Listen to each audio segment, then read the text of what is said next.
আমি তোমাদেরকে একটা ভাষা শোনাচ্ছি। তো ভাষাটা কি, আমি কোন ভাষা সেটা উদ্ধার করতে পারিনি। দেখো, তোমরা যদি ভাষাটা উদ্ধার করতে পারো তাহলে হচ্ছে কি আমাকে একটু কমেন্টে জানিও, ঠিক আছে?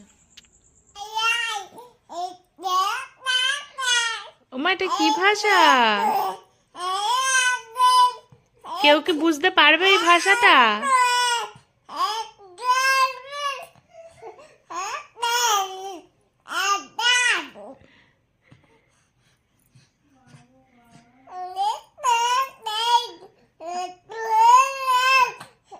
আচ্ছা আচ্ছা, তারপর